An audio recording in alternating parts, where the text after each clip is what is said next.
This engine, this is our engine, was taken from a car like this.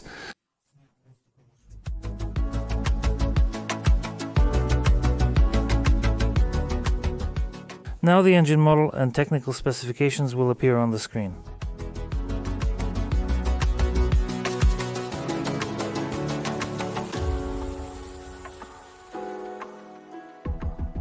So, not so long ago I had an engine repair on my channel.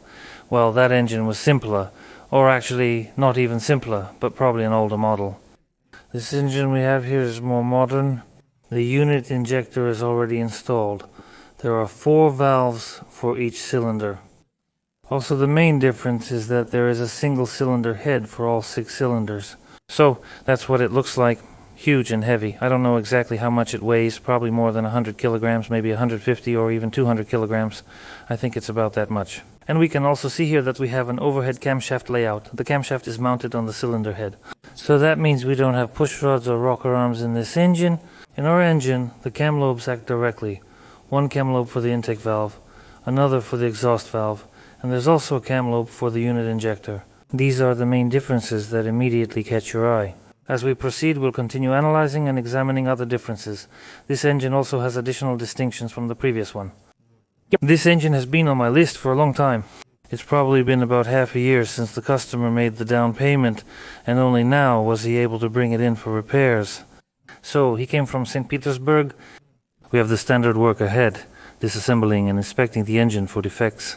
We handle some tasks internally and outsource others to third-party organizations. We also order parts, assemble, install the engine in the car, and then start it up. The startup will probably be done in the car. Basically, everything is standard. So, the engine was removed from the car. I've already washed it, meaning we took it to the car wash. I've already cleaned it as much as possible. That is, I spent several hours here knocking out dirt, trying to get it out from all the hidden places, so to speak. The engine was covered in a very thick layer of dirt and dust. I spent a total of 2 hours washing it. Well, basically now it's more or less possible to work. There's already access to the bolts and so on. Before that, of course, it looked much worse. So, what is known about this engine? According to the customer, the mileage is 2,400,000 kilometers. The customer has been working with this vehicle since 2006, so that's already 18 years, 2,400,000 kilometers of mileage, and the engine has never been repaired yet. Well, now we'll take a look at all of this. We'll see everything now. So I'm really interested to see what has happened to the engine over such a long period with such high mileage. Now we'll start taking all of this apart and looking at it. That's it. So I'm starting to disassemble the engine. But first I'll insert the footage that I've already shot. There's not much of it. Just about the car itself, how the car looks, the container, and how the container was removed from the frame. I also have footage of how I removed the gearbox and so on. Now I'll insert the footage that I've already shot. Well, and then we'll proceed to the disassembly. Oh, and I also want to say that we removed the valve cover there on the car. Well, because, first of all, this loop wasn't there. We found this loop at the disassembly and bought it. There were no options for how to hook the engine. We were already thinking of making some kind of homemade loop using these bolts and hooking the engine with it. But as I already said, we bought this factory loop and attached it. Well, in any case, we would have had to remove the valve cover, because on this side the chain was attached like this with 2 bolts. And in general, when they hooked the chain with a hook, the cable was pressing directly against the valve cover. Since it's made of plastic, it would have been better, of course, to remove it so it wouldn't get broken. The engine is big, it's larger in size than, say, the 2876, it's a large engine, and accordingly heavier. So this is what the valve cover looks like. The valve cover is just gigantic in size. I don't know how clear it is on camera, but for example, you can compare it to my hand, or for comparison, let's say I have an angle bracket that's 25 centimeters. Well, that's just to give you an idea of the scale of the valve cover, and in general the scale of the engine itself. So, about the engine, what can I say? We can see these solid deposits inside, on the valve cover, for example, yes.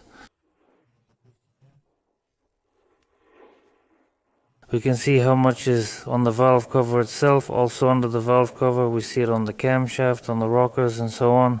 In general, everything has these solid deposits. So, what problems did the customer have with the engine? So the main problem is that it's blowing a lot of crankcase gases. There's a tube coming out from this side, and smoke was pouring out of it, thick clouds of smoke. So that's basically the main problem with this engine, that it's blowing a lot of crankcase gases. And, well, there aren't really any particularly critical issues. So, you could say this is a scheduled overhaul. It's just time for it. As I mentioned, the mileage is 2,400,000 kilometers. That's it, so we're starting the disassembly. But first, let's look at the footage I've already recorded, and then we'll get started.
Once again, I want to emphasize one point. So, the engine is still factory original, we haven't done anything to it yet, and as you can see, all the wires are painted with the same paint as the engine itself. You can see that, right? I'm saying this because people write to me saying you shouldn't paint over wires, bolts, nuts, and so on. I'm showing you, it's all from the factory. The process at the factory is identical. The wires, corrugated tubes, and everything else are painted with the original factory paint. The paint has peeled off in some areas on the metal and cast iron, but some paint remains on the corrugated tubes.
So I'm taking apart the engine, and what do I want to say?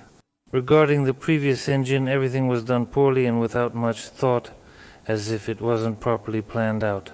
So, has my opinion about engines changed while working with this engine? No, it hasn't changed. Everything is still done just as poorly and thoughtlessly.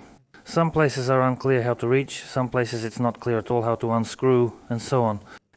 There are a lot of poorly thought out aspects, a lot of things that you could say were just left to chance. It turned out the way it turned out. I won't list all these little details now, but they are there. And my opinion about the engines hasn't changed, even though I took the most popular engine it turns out of the brand, but my opinion hasn't changed. I'll say it again, well, this is just the beginning. Now we'll keep looking into it further, we'll see what and how. But it's already been quite a while. I've worked with this engine for several hours, and that's enough for me to understand that there's no difference at all.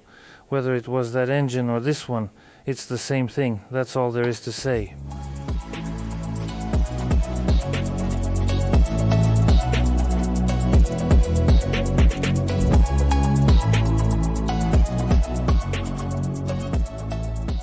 Well, I'll clarify that I'm not an expert, I'm just sharing my personal opinion. Another person might think completely differently, so I'll repeat, I'm just expressing my personal opinion.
So I set the timing marks before removing the camshaft. So on the camshaft we can see these marks.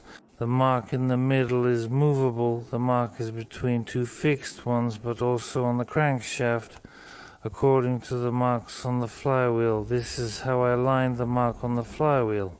Everything came out to 0 degrees for us. So it turns out that right now my first cylinder is at top dead center, the compression stroke.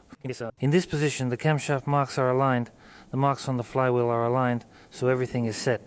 Now I'm going to remove the camshaft. First I unscrew the rocker arms, the bolts are grouped in pairs, and then I unscrew the camshaft itself. I remove all the remaining bolts and take out the camshaft. But now I'll be removing the injectors, taking off the cylinder head, unscrewing the bolts that secure the head to the cylinder block, and then we'll turn the engine over, remove the oil pan, and so on.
Alright, so I finally removed the head, and the first thing I can say is that the wear is just gigantic. The wear is absolutely huge.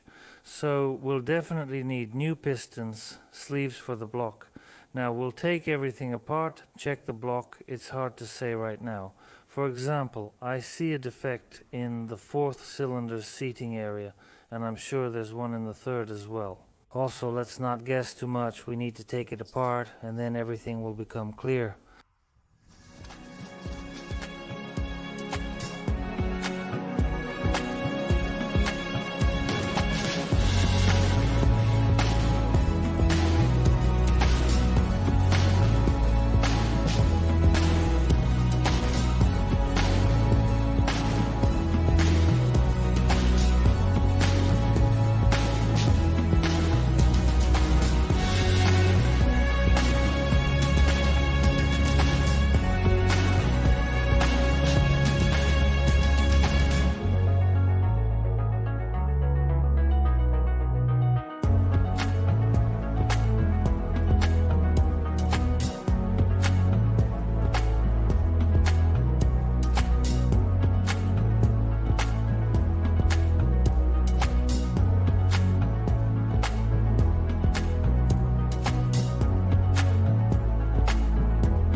I got to the front cover, reached the timing mechanism gears, so I wiped them off, checked if there are any marks on them, on the gears themselves. We don't have any marks. It turns out the marks are set here, as I showed earlier, on the camshaft at top dead center, and on the flywheel, according to the mark on the flywheel cover.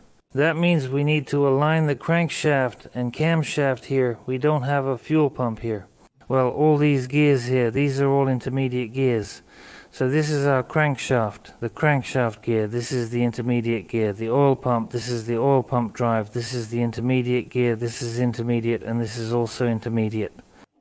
And from them, the drive goes here to the low pressure fuel pump, here to the power steering pump. But actually, it's the other way around. Here I think is the power steering pump. Here is the fuel pump. Here we have the water pump. And in this spot, I think there's nothing else. This is an intermediate gear, and here we have the camshaft drive. Next, I remove the oil pump. We take off all these intermediate gears here. After I remove the oil, the pump, I'll be taking off this cover, this plate, this additional one. We see it. I removed the oil pan, and one bolt was unscrewed like this, meaning it didn't fall out because the oil pan was holding it in place. We see all the bolts are in place except for one. So I'm removing the pump, then I'm taking off this plate. Next I'll move the engine. Not yet. First I'll remove this intermediate plate, then I'll shift the engine a bit to this side so the cover hangs down, and then I'll remove the cover. But then we'll just have to take out the pistons and the sleeves. I don't know. With this much wear, I probably won't be able to get the pistons out at all.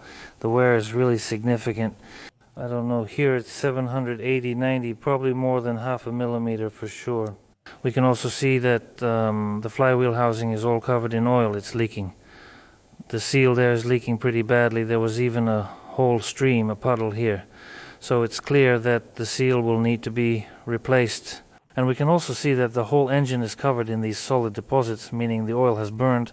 As I said, the engine was really blowing a lot through the breather. So it turns out that these exhaust gases were breaking through here into the engine crankcase, and here they were mixing with the oil.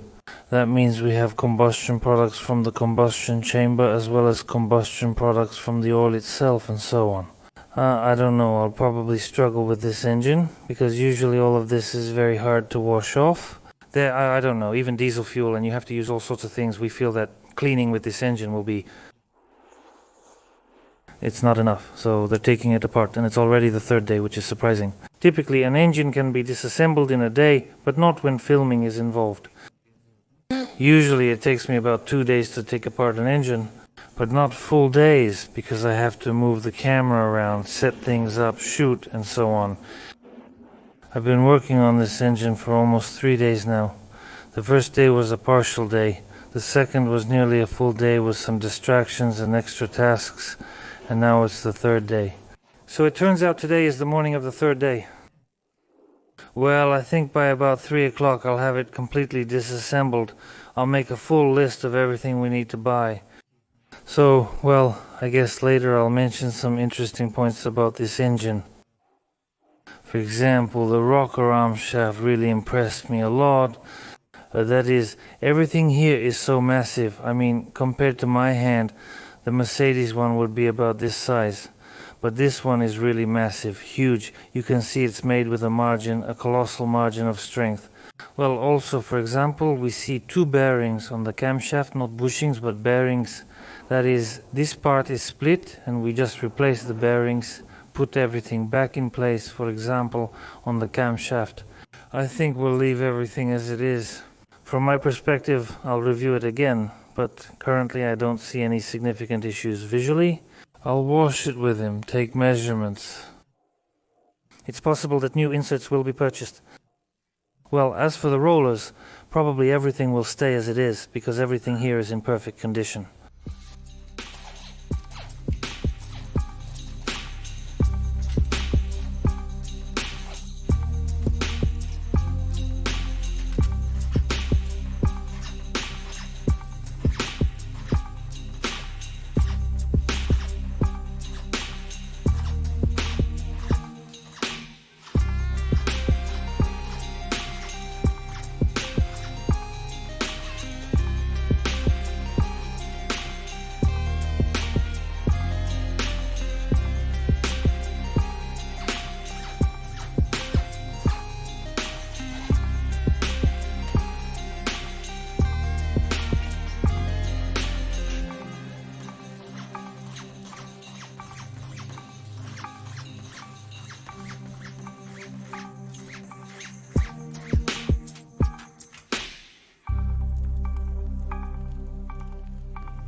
The inserts are still in principle in quite satisfactory condition, let's put it that way. Well, the insert that's in the cap is definitely in better condition than the one that's in the connecting rod. There will be more wear on it, but this one also has some wear, especially if we look at this spot here. So the inserts are still in place. They're original, but I don't see the production date. This is likely still the factory original insert. So, as I said, the customer mentioned that the mileage is almost 2.5 million kilometers, and this engine has never been repaired yet. Given that the customer has been working with this vehicle since 2006, that means the person has been using this machine for 18 years, and the engine has never been repaired yet.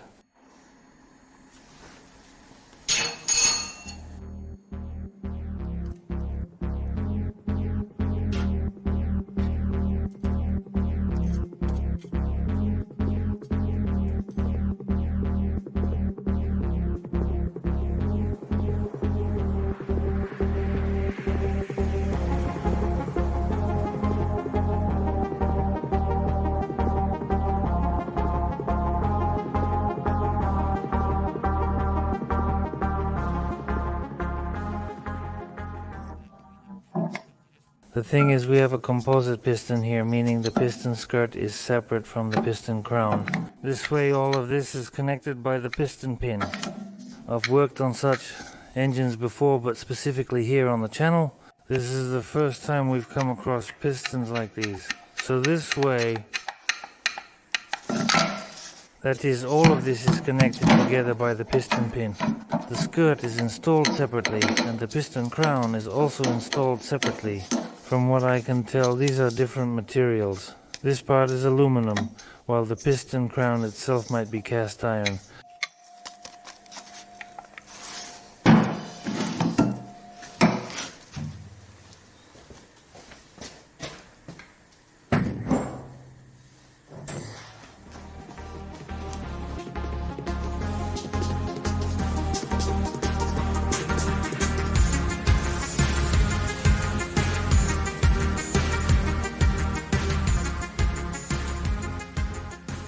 Yes, well, of course the engine's condition is just perfect for this kind of mileage, considering that the mileage is almost 2.5 million kilometers, and the overall condition of the engine.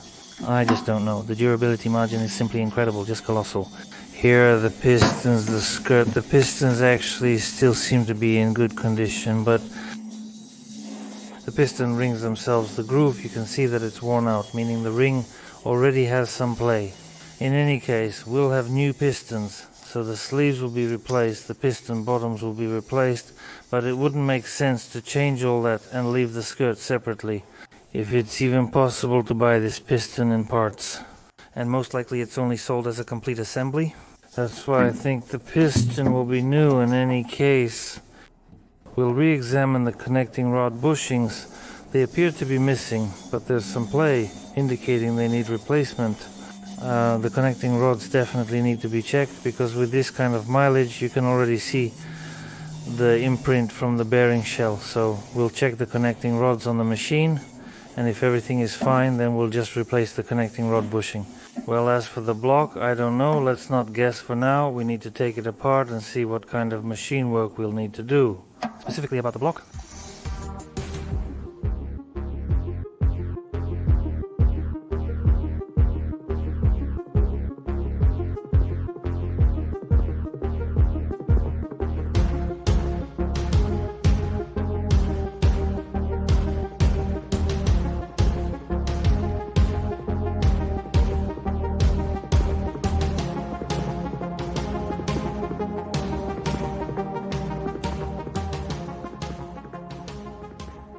the condition is worse. Well, we can also see that the bearing shell here is sitting poorly in its seat. Also, we might have some issues with the block, but we'll take everything apart now, clean it, take measurements, and then we'll understand what we need to do with the block. Well, we can also see the mark on the bearing shells, so do we still have the original bearing shells here?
To summarize, the disassembled engine is in excellent condition, as I mentioned earlier. Especially considering that it has a mileage of 2.5 million kilometers, you could say the engine is simply in excellent condition. What work do we have ahead of us? Well, first, the block needs to be cleaned. We can see what kind of deposits are here. I showed them the block needs to be washed. Check the seating for the sleeves and check the seating for the main bearings. But still, I think that for the main bearings, the beds for the main bearings will need to be machined. Because, first of all, the mileage is already very high, and secondly, you can visually see the bearing right here. In this spot, it moved around a little like this. That is, in any case, there is wear in this place. Well, also by the imprint of the main cap, right here in this spot, we can see a step.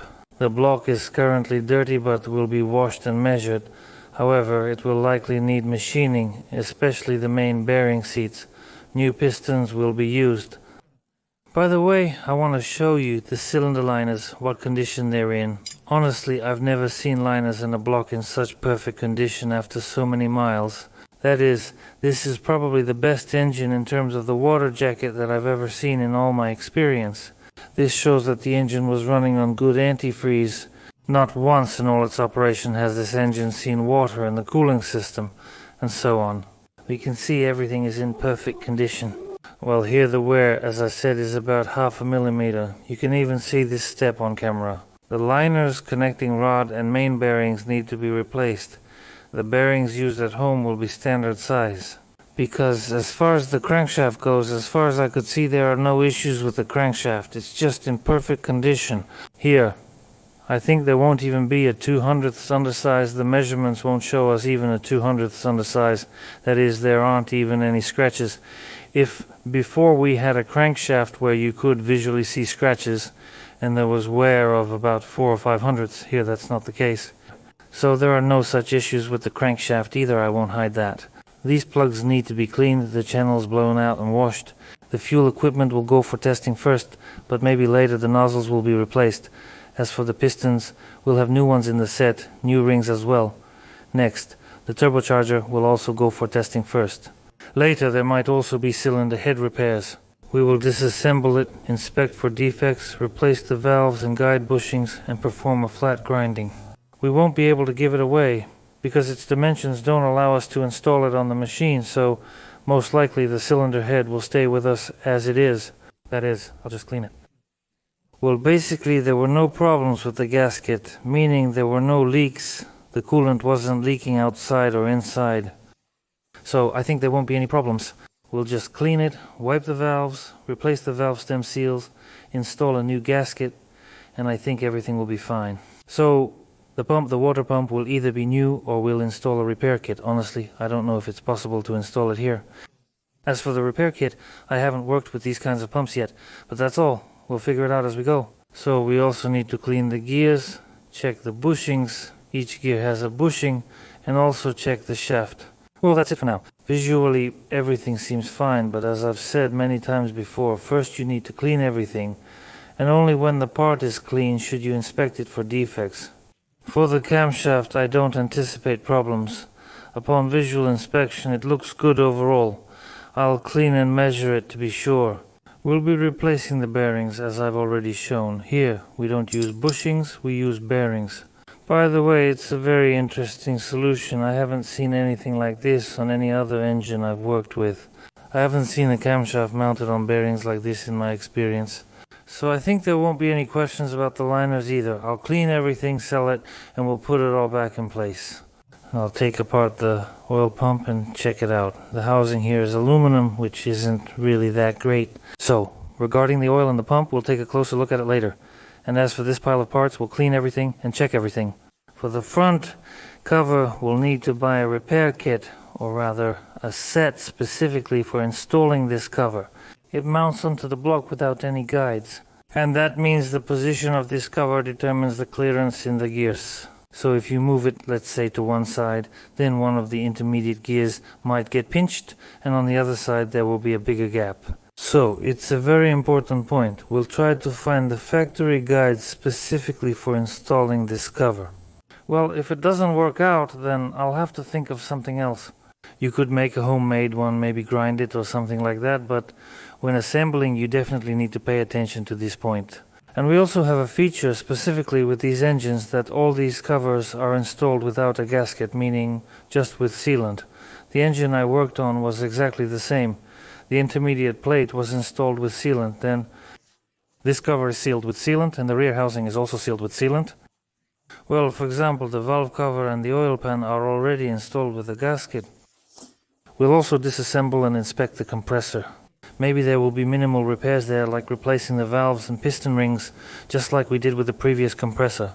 Well, maybe there will be some more major repairs, or maybe we'll end up with a completely new compressor. We'll get to that later too. We'll see about all of that. As for the electrical equipment, that's the starter, the generator, the wiring, all of that will probably go in for repairs, at the very least for diagnostics. Based on the inspection results, a decision will be made about its future. So, this is, as usual, our first episode on repairing this engine. Next we'll have several episodes on the assembly. Well, and then installation in the car, starting it in the car, driving out of the garage. In other words, everything is standard, everything as usual.